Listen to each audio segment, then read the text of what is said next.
Hello friends, स्वागत है आप लोग का एनसीईआरटी जोन में। क्लास 12th का एग्ज़ाम जो होने वाला है अभी मई महीने में, तो उसके लिए हम सोशियोलॉजी डिस्कस कर रहे हैं और भी सब्जेक्ट हम डिस्कस करने वाले हैं क्रैश कोर्स के रूप में, क्योंकि डिटेल में हम कर चुके हैं। चाहे आप बात करो हिस्ट्री को 2 चैप्टर छोड़ दे तो पूरा हो चुका है डिटेल में। सोशियोलॉजी भी डिटेल में हो चुका है। उसके अलावा ज्योग्राफी अभी हम क्रैश कोर्स के रूप में करेंगे। तो सारा सब्जेक्ट हम करने वाले हैं। और तो अभी आपको क्या करना है, अभी इसको रीड करना है। अगर आपने बिल्कुल रीड नहीं किया है तो प्लीज़ प्लीज़ थोड़ा सा आप जा सकते हैं पिछले कोर्स पे, जिसमें आपको पूरा प्लेलिस्ट आपको डिस्क्रिप्शन में मिल जाएगा, जिसमें मैंने पूरा कोर्स बनाया है डिटेल में एक एक लाइन, तो आप वहाँ से रीड कर सकते हैं। और सिंपल आपको बस रिवाइज करना है तो इसी से काम चल जाएगा जी। कल्चरल चेंज डिस्कस करने वाले हैं। तो बेसिकली अगर सबसे पहले हम कल्चर का डेफिनेशन दें, चेंज तो बाद में बोलेंगे ना, बदलाव तो बाद में बोलेंगे ना। सबसे पहले होता क्या है, जैसे मान लो आपका ड्रेसिंग सेंस, फूड मतलब जो फूड आप खाते हो उसका स्टाइल, मतलब जो भी होता है, क्या क्या खाते हो, कैसे रहते हो, किस टाइप के घर में रहते हो, तो ये सब पहले कुछ था। लेकिन ब्रिटिशर्स के कांटेक्ट में आपका लैंग्वेज सब कुछ में बदलाव होने लगा, उसी को हम बोलते हैं कल्चरल चेंज। कल्चर किसी एक पर्टिकुलर चीज, कल्चर आपके ओवरऑल पर्सनालिटी में दिखता है। क्लियर। कल्चर को सिंपल वर्ड में हम बोले तो वे ऑफ लिविंग, कैसे खाते हो, कैसे रहते हो, क्या पहनते हो, ये सब कुछ कल्चर का पार्ट होता है। कैसे बोलते हो, कैसे आप अपने बड़ों का रिस्पेक्ट करते हो, कैसे, है ना, ऐसी ऐसी बातें। जैसे बहुत सारे कल्चर में होता है कि जैसे बड़े को देख लिए तो उनका पैर को टच करना है, ऐसे ऐसे चीज़। क्लियर। तो कल्चर क्या होता है, कल्चरी एक सोशली एस्टैब्लिश्ड नॉर्म्स होता है। नॉर्म्स का मतलब ऐसा rules and regulation type. Norms के बारे में भी हम डिस्कस करेंगे। रूल्स एंड रेगुलेशन, जिसको देखो समाज क्या करता है, इस नॉर्म्स को मानता है। और जो बंदा समाज में इस नॉर्म्स को नहीं मानता है, जो नॉर्म्स लेसनेस की तरह बिहेव करता है, तो उसको समाज थोड़ा दूर रखता है। समाज उसको थोड़ा सा अलग कैटेगरी में रख देता है। समाज उसको अपना पार्ट नहीं मानने का कोशिश करता है। समझ में आया? तो यानी क्लियर क्लियर। तो और एक पैटर्न सा बन जाता है। जैसे आप सब एक समाज में रहते हो, एक टाइप के कल्चर को फॉलो करते हो, थोड़ा सा पैटर्न ऑफ बिहेवियर बन जाता है कि आप भी वैसे ही बिहेव कर रहे हो। आप भी अपने से बड़े को देखते हो तो पैर टच कर ले तो मैं भी करता हूँ, तो एक पैटर्न सा बन जाता है। तो कल्चर होता है सोशली एस्टैब्लिश्ड नॉर्म्स और पैटर्न ऑफ बिहेवियर। मतलब आपका बिहेवियर और मेरा बिहेवियर देख के बता सकते हैं यार ये दोनों रिलेटेड है, क्योंकि ये दोनों सेम टाइप का बिहेव करते हैं। क्लियर। और कल्चर ऐसा नहीं है कि आप में जन्म लेते ही आ जाता है, नहीं, आप अपने से बड़े लोगों से सीखते हो, एक्वायर करते हो थ्रू सोशलाइजेशन। सोशलाइजेशन का मतलब समाज आपको सिखाता है प्रोसेस के थ्रू। क्लियर। जब आप स्कूल जाने लगते हो इस एज के बाद, स्कूल सिखाता है, आपके मम्मी पापा सीखते हैं, समाज में आपके और लोग सिखाते हैं, और आप सीख लेते हो, फिर आप नेक्स्ट जनरेशन को सिखाते हो। ठीक है। दो वर्ड जो मुझे बार बार यहाँ पे आपको आ रहा था, एक एक तो होता है नॉर्म्स और एक वैल्यू। हम एक्स्ट्रा वर्ड डिस्कस करेंगे, नॉर्म्स, और दूसरा होता है वैल्यू। नॉर्म्स का मतलब समझ गए ना, रूल्स और स्टैंडर्ड ऑफ बिहेवियर जो पूरे के पूरे मेंबर के द्वारा अपनाया जाता है। रूल्स और स्टैंडर्ड कि यार ऐसे अगर कोई करेगा ना तो उसको सही मानेंगे। जैसे एग्जांपल लेते हैं कि कोई अगर ऑनेस्ट रहता है तो आप उसको सही मानते हो। तो नॉर्म्स दो टाइप का होता है, एक होता है प्रेस्क्रिप्टिव। प्रेस्क्रिप्टिव का मतलब थोड़ा सा अच्छा बिहेवियर होता है। अच्छा बिहेवियर को लोग इनकरेज करते हैं कि यार उसकी तरह बनो, वो ऑनेस्ट है। क्लियर। और एक होता है प्रोस्क्रिप्टिव। प्रोस्क्रिप्टिव का मतलब होता है कोई अगर निगेटिव बिहेव करता है, निगेटिव बिहेवियर कोई टॉपिक है, तो लोग उसके तरफ जाने से मना करते हैं कि नहीं यार चीटिंग नहीं करो। ठीक है ना, समझ में आया?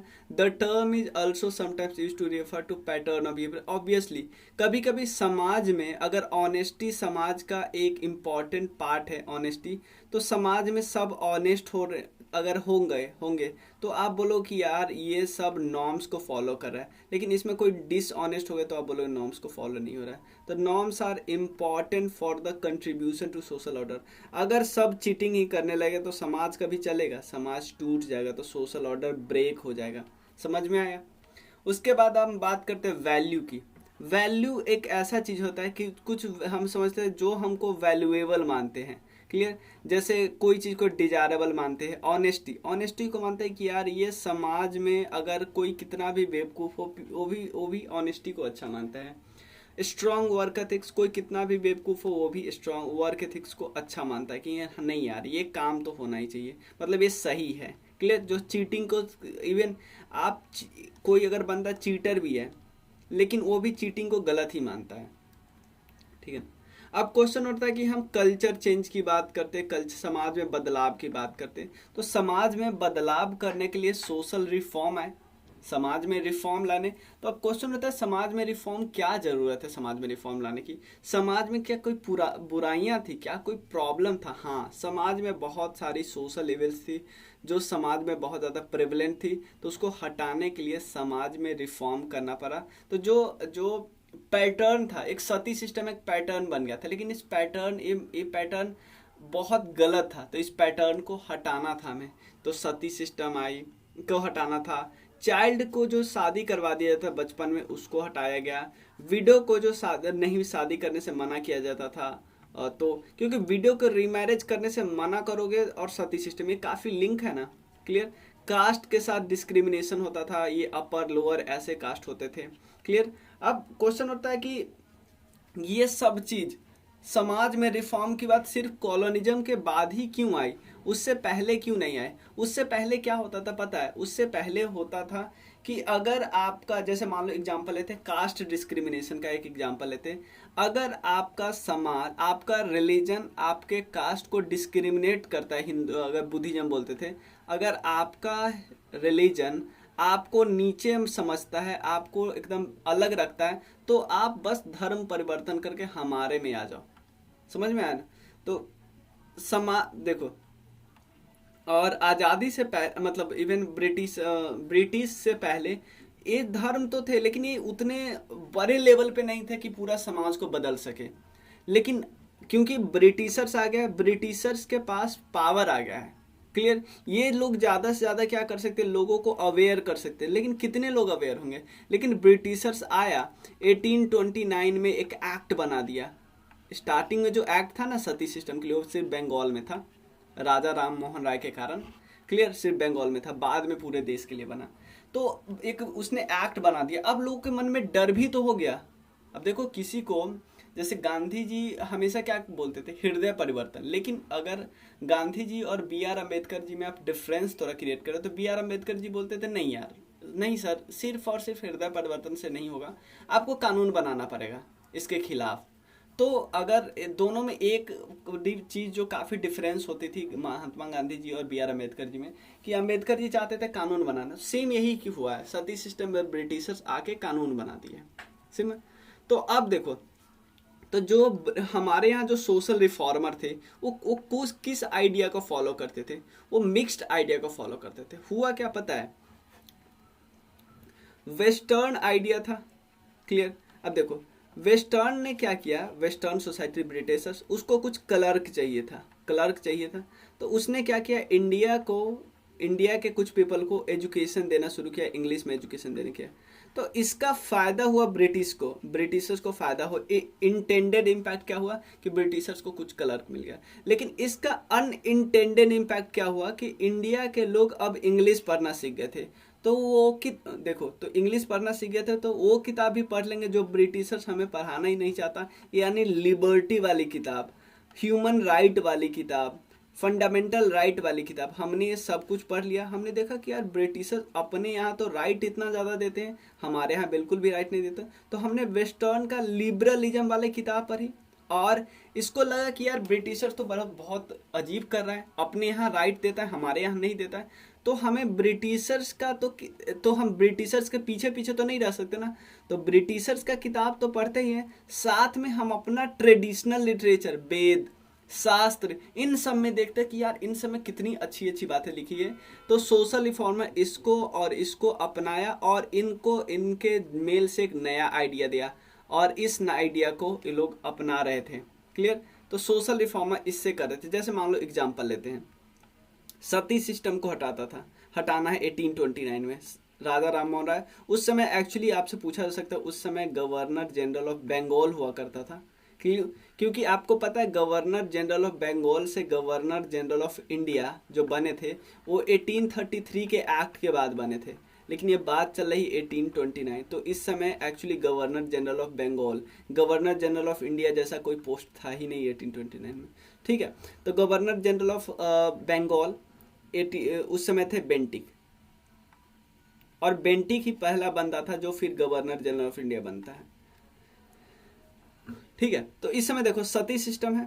सती सिस्टम में एक तरफ तो हमने अवेयर किया, लोगों को बताया कि सती सिस्टम इवन वेदा के हिसाब से भी खराब है, सती सिस्टम शास्त्र के हिसाब से खराब है, और इसके बाद हमने एक्ट भी बना दिया। तो हमने ट्रेडिशनल लिटरेचर का सहारा लिया, साथ ही साथ वेस्टर्न का लिबरलिज्म वाला सहारा लिया और एक एक्ट बना दिया। ठीक है, कुछ सोशल रिफॉर्मर का नाम हम देख लेते हैं। एक तो है राजा राम मोहन राय जी। क्लियर, ये सती सिस्टम के खिलाफ थे। ये बोलते हैं कि सती सिस्टम जो है ना वो ह्यूमैनिटेरियन और नेचुरल राइट के खिलाफ। ये किसका पॉइंट है? ये ब्रिटिश लिबरलिज्म का पॉइंट है, वेस्टर्न लिबरलिज्म का पॉइंट है। किसके खिलाफ है? नेचुरल राइट के खिलाफ है। क्लियर, ह्यूमैनिटेरियन के खिलाफ है, ह्यूमैनिटेरियनिज्म का खिलाफ है। और हमारे अपनी किताब, हमारे ट्रेडिशनल लिटरेचर, शास्त्र भी बोलता है सती सिस्टम खराब है। क्लियर, रानाडे जी क्या बोलते हैं? रानाडे जी ने एक टेक्स्ट लिखा, the text of Hindu law. Clear, मतलब शास्त्र में एक टेक्स्ट है, the text of Hindu law.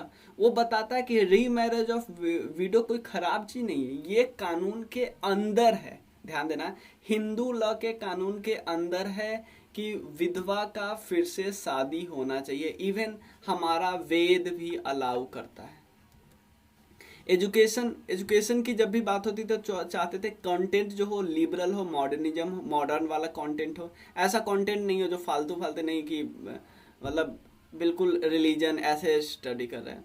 The literacy content of the course in the humanities and social science was drawn from the literature. Obviously जो भी कंटेंट था, काफ़ी कंटेंट ब्रिटिश के यूरोपियन रेनेसेंस से आया था कि लोगों को फिर से ज्ञान हुआ, रिफॉर्मेशन की, क्या रिफॉर्म वाला, इनलाइटनमेंट, अच्छे टॉपिक को उठाया जा रहा था, तब सिलेबस में रखा जा रहा था। क्लियर, जो थीम होता था एजुकेशन का ह्यूमनिस्टिक होता था, सेकुलर होता था, लिबरल होता था। उसके सर सैयद अहमद खान ये चाहते थे कि फ्री इंक्वायरी, इस्लाम में ये बोलते थे कि इस्लाम का जो इंटरप्रिटेशन किया है इससे पहले लोग, वो गलत किया। ये बोलते थे कि नहीं, फ्री इंक्वायरी होना चाहिए। क्लियर, इस्लाम में ऐसा नहीं होना चाहिए, लोगों को आज़ादी होना चाहिए, पर्दा सिस्टम, इस सब के खिलाफ थे। एक और टेक्स्ट है कंदुकरी वीरेसलिंगम, ये है द सोर्स ऑफ नॉलेज। ये भी टेक्स्ट है, ये भी बताते थे, ये भी बताए हुए हैं कि नॉलेज के बारे में थोड़ा बहुत। ठीक है, अब मेन हमारा टॉपिक स्टार्ट होता है। सतीश साबरेवाल बोलते हैं कि मॉडर्न समय में, ध्यान देना, कॉलोनियल समय में मॉडर्न समय उसी को बोला जाता है, कि क्या वो कारण थे जिसके बाद समाज में बदलाव आने स्टार्ट हो गए। तीनों कारण बोलते हैं। मोड ऑफ कम्युनिकेशन, लोग एक जगह से दूसरे जगह जाने लगे, टेलीफोन के मदद से बात करने लगे, मतलब टेलीग्राफ वगैरह। क्लियर, किताब लिखने लगे, प्रिंटिंग प्रेस आ गई, तो किताब के बाद एक जगह से दूसरी जगह किताब गया तो आइडिया भी गया। Forms of organisation, nature of idea, ये सब हम डिस्कस करेंगे। ठीक है, तो मोड ऑफ कम्युनिकेशन, नई टेक्नोलॉजी आई, उसके बाद जो चेंज हुआ कम्युनिकेशन का तरीका, वो चेंज हो गया। जैसे आपका कोई आइडिया है, अभी आपका आइडिया से बंगाल में जाना जाता है, लेकिन अब आप आ गए हो यूपी, तो आपका आइडिया यूपी में भी जाना जाएगा। तो रेलवे की मदद से तो ये हुआ ना। क्लियर, साथ में टेलीग्राफ की मदद से आप कम्युनिकेट कर सकते हो, माइक्रोफोन की मदद से आप अपना आइडिया शेयर कर सकते हो। प्रिंटिंग प्रेस ने क्या किया, जैसे आपकी कोई किताब है, वो अभी बंगाल में छपती है, आपकी किताब बंगाल में छपती है और सिर्फ बंगाली में छपती है, लेकिन आपको एक ऐसा इंसान मिल गया जो उसको हिंदी में ट्रांसलेट कर सकता है, और प्रिंटिंग प्रेस की मदद से आप यूपी में बेच सकते हो, बिहार में बेच सकते हो। आप देखो कि आपके जो फॉलोअर्स है, आपके जो किताब को पढ़ने वाले लोग हैं, कितने ज़्यादा बढ़ गए हैं। ठीक है, नेक्स्ट है सोशल रिफॉर्मर फ्रॉम पंजाब। देखो ये वही बात कर रहे हैं कि कैसे नया आइडिया, देखो मोड ऑफ कम्युनिकेशन से कैसे आइडिया शेयर हो रहा था। जैसे यहाँ पे सोशल रिफॉर्मर जो पंजाब के थे और बंगाल के थे, एक्सचेंज करने लगे डेटा किसके साथ, मद्रास और महाराष्ट्र के साथ। केशव चंद्र सेन जो बंगाल के थे, वो विजिट किए मद्रास। समझ रहे हो ना, विजिट किए तो ऐसे चुपके से आए होंगे, चुपके से चले थोड़ी गए होंगे। बंगाल में अपना आइडिया शेयर किए होंगे मद्रास में। पंडिता रमाबाई पूरे देश के हर एक जगह पे गई और इवन अलग अलग कंट्री में गई। क्रिश्चियन मशीनरी जा रहे थे नागालैंड, मिजोरम, मेघालय, ताकि लोगों को बता सके कि असली नॉलेज क्या है ऐसे बारे में। क्लियर। फॉर्म्स ऑफ ऑर्गेनाइजेशन की बात करते थे, तो ऑर्गेनाइजेशन कैसे बनती थी? एसोसिएशन बनने लगे थे पूरे देश में। एसोसिएशन बनने, जैसे मान लो आपका जो आइडिया है, आपके आइडिया को कुछ लोग चाहते हैं तो आपके साथ आ जाएंगे ना, तो एसोसिएशन बना नहीं लेंगे। तो कुछ ऑर्गेनाइजेशन है जैसे ब्राह्मो समाज, Arya Samaj, all India Muslim ladies conference हुआ, अंजुमन ए ख्वातीन इस्लाम, ये 1914 में बना था। देखो, तो रिफॉर्मर कम्युनिकेट कैसे करते थे? देखो ये फॉर्म्स ऑफ ऑर्गेनाइजेशन।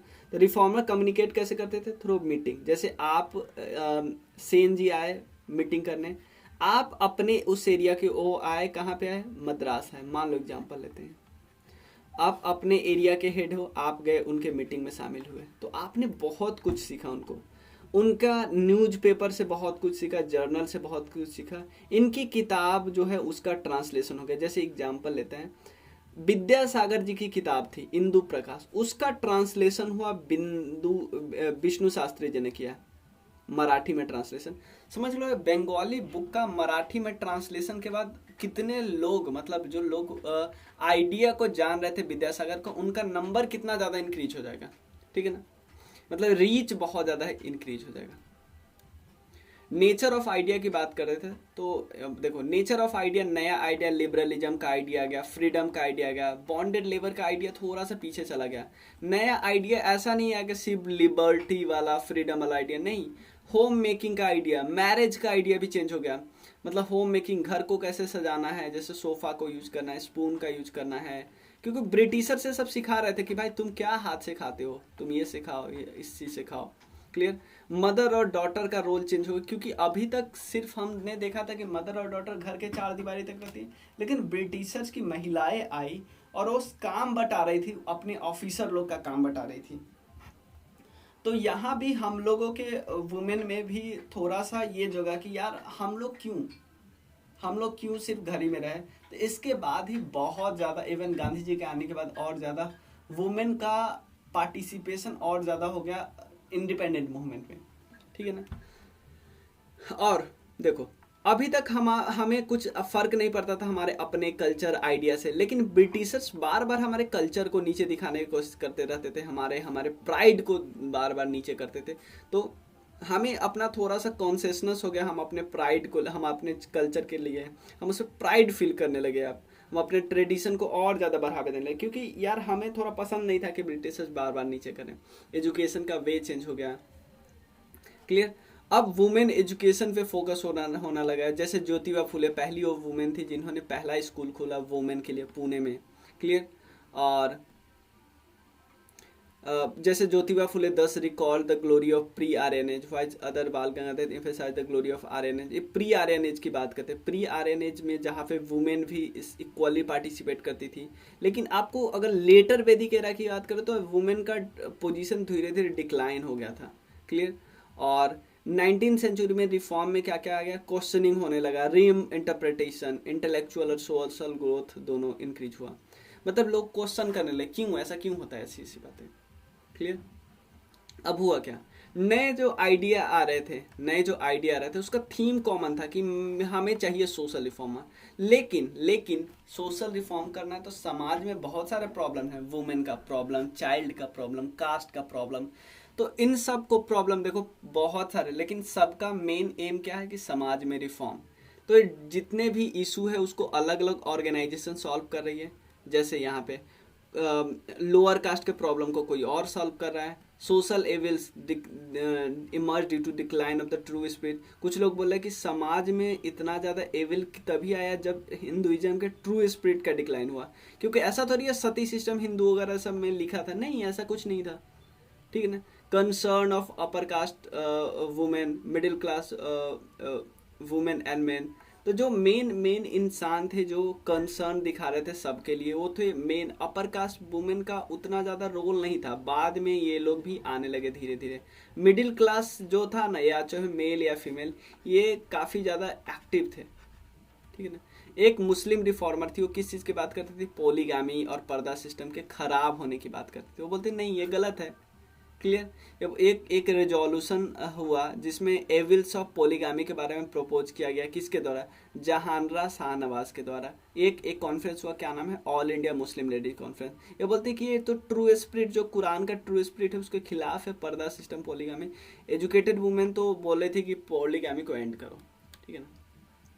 और भी चीज़ें हैं, जैसे तहसीब निगम, ये लीडिंग जर्नल था जो for women in the Punjab versus other, ये इशू ऑफ पॉलीगामी पे बात करता था। इवन डिबेट क्या हो रहा है कि कुछ लोग साथ दे रहे तो कुछ लोग खिलाफ भी आ गए, जैसे ब्राह्मण और धर्मा समाज। ब्राह्मण समाज बार बार बोलते ना समाज में ये चेंज है, ये चेंज होना चाहिए। धर्मा समाज बोलता था आप होते कौन हो जो समाज में जो चल रहा है उसको क्वेश्चन करने वाले। यानी धर्मा सिस्टम बोलते थे जो चल रहा है, इवन सती सिस्टम भी चल रहा है, उसको चलने दो। क्लियर। धर्म सब बोलते हैं कि कोई राइट ही नहीं है आपका इंटरप्रेट करने का सैक्रेड टेक्स्ट का, जो चल रहा है चलने दो। उसके बाद एक और व्यू देखते हैं, एक अलग टॉपिक है, एक अलग व्यू देते हैं। वो एक मुक्ताबाई थी। मुक्ताबाई एक्चुअली स्टूडेंट थी फूले के स्कूल में, ठीक है ना। वो बिल्कुल हिंदू फोल्ड को रिजेक्ट करती है, बोलती नहीं, हिंदू फोल्ड कितना बेकार फोल्ड है जिसमें एक पर्सन को प्रिविलेज मिलता है, बाकी सबको डिफ्राइव किया जाता है। मुक्ताबाई ऐसे डायरेक्ट बोलती थी कि एक ऐसा रिलीजन है जिसमें एक पर्सन को प्रिविलेज मिलता है, बाकी सबको डिफ्राइव किया जाता है, ये गलत है। क्लियर। और उसके बाद क्या था? तो इस मेन चैप्टर, हमें इस चैप्टर में 4 टॉपिक करना है कल्चरल चेंज के बारे में, संस्कृताइजेशन, मॉडर्नाइजेशन, सेकुलराइजेशन, वेस्टर्नाइजेशन, ठीक है। ये चारों टॉपिक हम डिस्कस करेंगे आगे। क्लियर। Culture change. तो मिलते हैं फिर, हमारा 2 लेक्चर और होगा, एक ही लेक्चर में हम पूरा कंप्लीट कर लेंगे, ठीक है। मिलते हैं फिर हम लोग। Thank you so much.